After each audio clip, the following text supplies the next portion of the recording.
ओम शांति। 28 सितंबर 2020 की मुरली है। बाबा ने कहा, मीठे बच्चे, तुम सारी दुनिया के सच्चे सच्चे मित्र हो।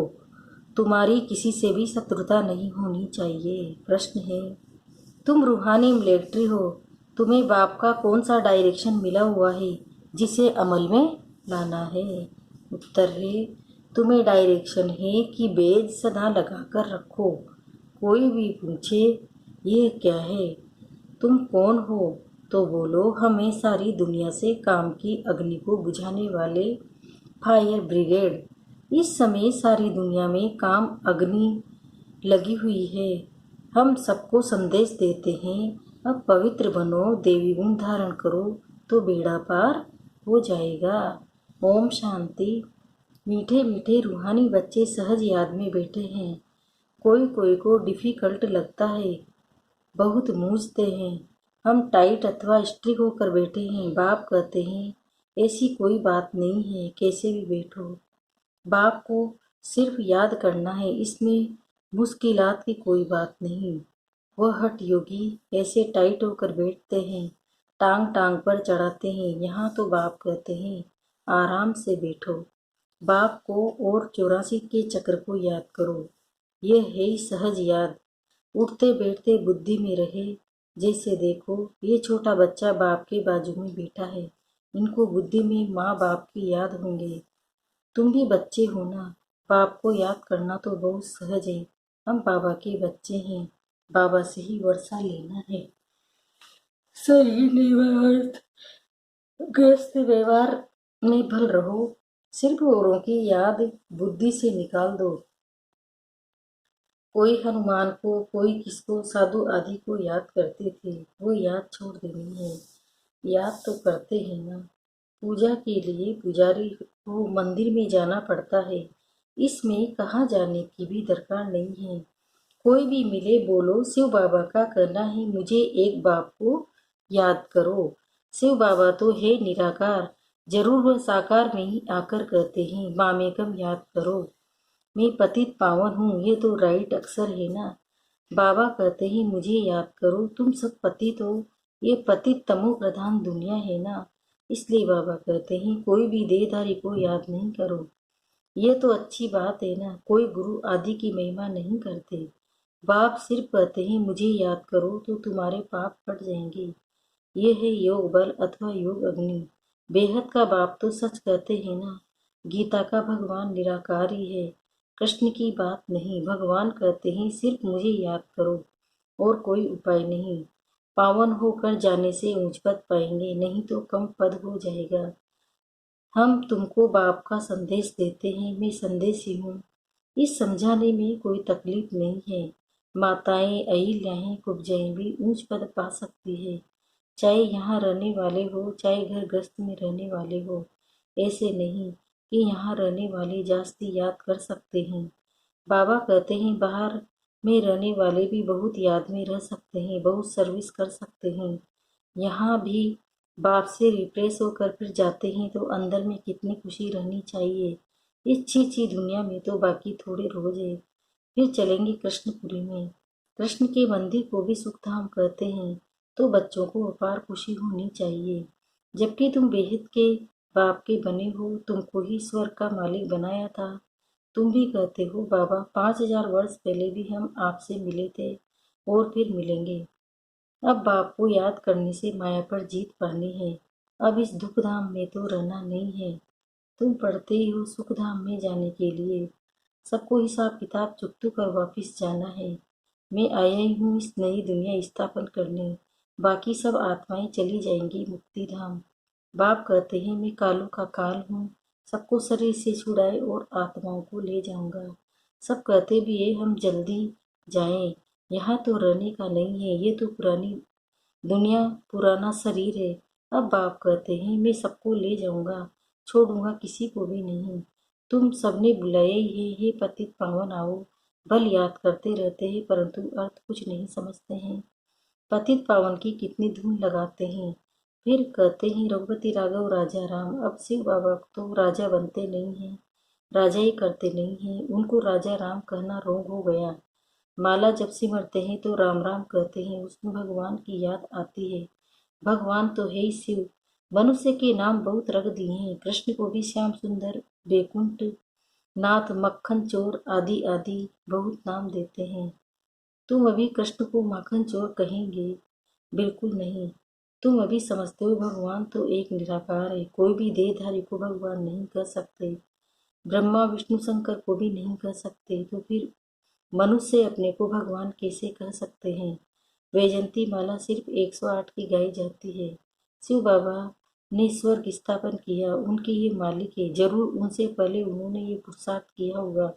उनको कहा जाता है कलयुग, अंत सतयुग, आदि का संगम युग। ये है कल्प का संगम युग। मनुष्य ने भी युग युग कर दिया है। अपार अवतार नाम भी भूल फिर उनको ठीक कवित्तर में कण कण में कह दिया है।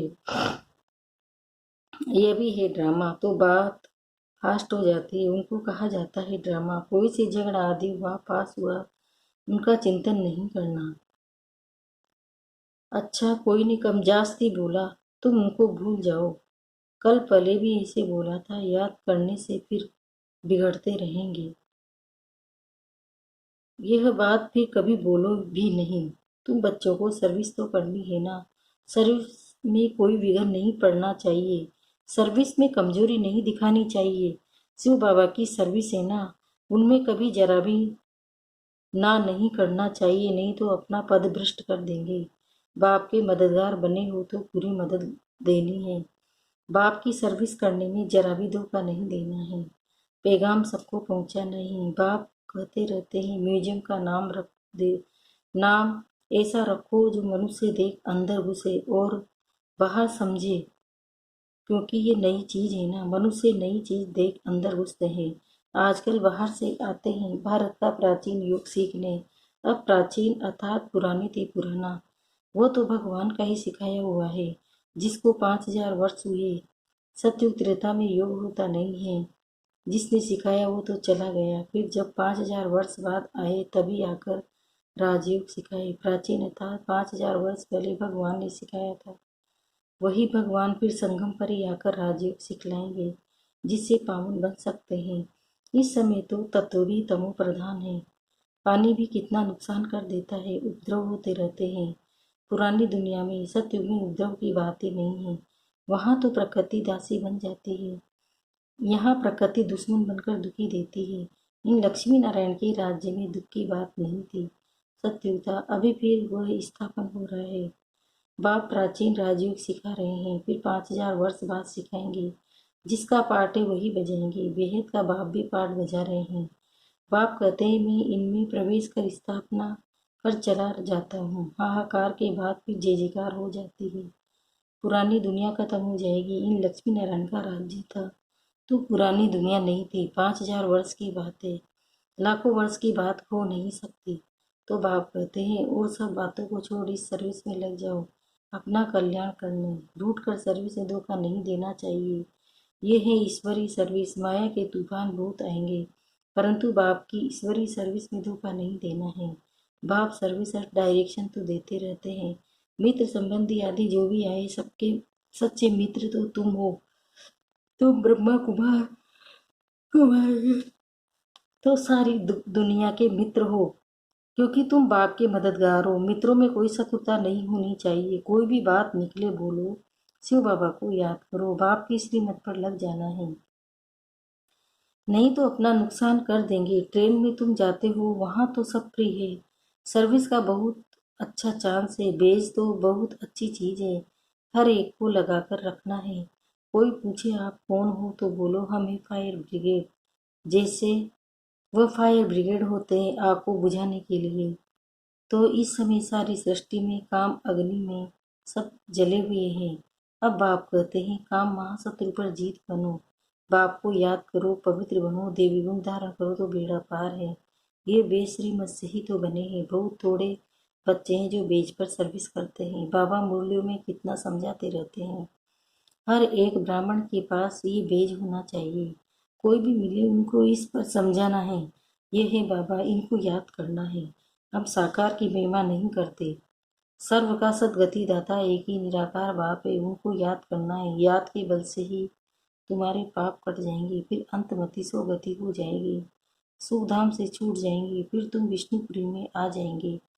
कितनी बड़ी खुशखबरी है, लिबरेटर भी दे सकते हो। बोलो तुम गरीब हो तो फ्री दे सकते हो। साहूकार को तो पैसा देना ही चाहिए, क्योंकि ये तो बहुत छपाने होते हैं। ये चीज ऐसी है जिससे तुम फकीर से विश्व का मालिक बन जाएंगे। समझाने तो मिलती रहती है, कोई भी धर्म वाला हो।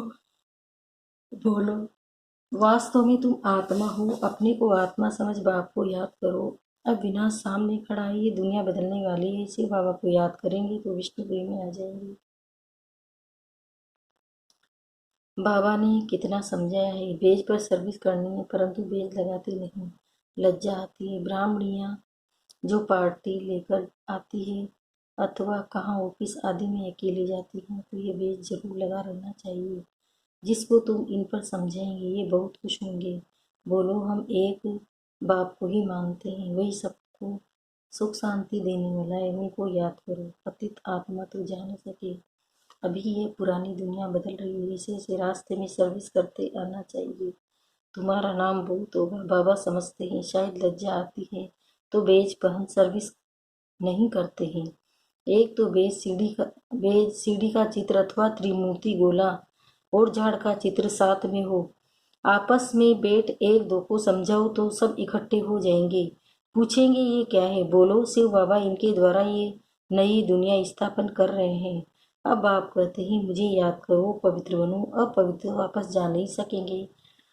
ऐसी मीठी मीठी बातें सुनानी चाहिए जो खुशी से सब सुनेंगे, परंतु कोई की बुद्धि में बैठता नहीं है। सेंटर पर क्लास में जाते हो तो भी बेज लगा रहे। मिलिट्री वाले को यहाँ बेज लगा रहता है, उनको कभी लज्जा आती है क्या? तुम भी रूहानी मिलिट्री हो ना। बाप डायरेक्शन देते हैं, फिर अमल में क्यों नहीं लाते? बेज लगा रहे तो शिव बाबा की याद भी रहेगी। हम शिव बाबा के बच्चे हैं, दिन प्रतिदिन सेंटर्स भी खोलते हैं। कोई न कोई निकल आएंगे, कहेंगे फलाने शहर में आपकी ब्रांच नहीं है। बोलो कोई प्रबंध करे, मकान आदि का निमंत्रण दे तो हम आकर सर्विस कर सकते हैं। हिम्मत दे बच्चे, मदद देगा बाप तो बच्चों को ही कहेंगे सेंटर खोलो, सर्विस करो। यह सब शिव बाबा की दुकान है, बच्चों द्वारा चला रहे हैं। अच्छा मीठे मीठे सिकिल दे बच्चों प्रति माता पिता बाप दादा का याद प्यार और गुड मॉर्निंग। रूहानी बाप की रूहानी बच्चों को, हम रूहानी बच्चों की भी रूहानी माता पिता बाप दादा को याद प्यार गुड मॉर्निंग, नमस्ते नमस्ते नमस्ते। शुक्रिया बाबा शुक्रिया, आपका पद्मा पदम शुक्रिया।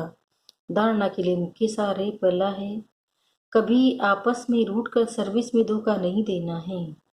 विघन रूप नहीं बनना है, अपनी कमजोरी नहीं दिखानी है, बाप का पूरा पूरा मददगार बनना है। दूसरा है, कभी कोई से झगड़ा आदि हुआ पास हुआ उनका चिंतन नहीं करना है। कोई ने कम जास्ती बोला तुम उनको भूल जाओ, कल्प पहले भी ऐसे बोला था, वह बात फिर कभी भूलो भी नहीं। वरदान, बीती हुई बातों को रहम दिल बन सामने वाले शुभ चिंतक हो। यदि किसी भी बात की बीती हुई कमजोरी की बातें कोई सुनाए तो शुभ भावना से किनारा कर लो। व्यर्थ चिंतन या कमजोरी की बातें आपस में नहीं चलनी चाहिए। बीती हुई बातों को रहम दिल बनकर संभालो।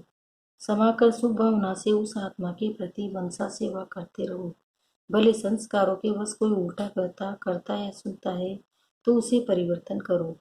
1 से 2 तक, 2 से 3 तक ऐसे व्यर्थ बातों की माला न हो जाए, ऐसा अटेंशन रखना अर्थात शुभ चिंतक बनना है। स्लोगन, संतुष्ट मनी बनो तो प्रभु प्रिय, लोक प्रिय और स्वयं प्रिय बन जाएंगे। ओम शांति।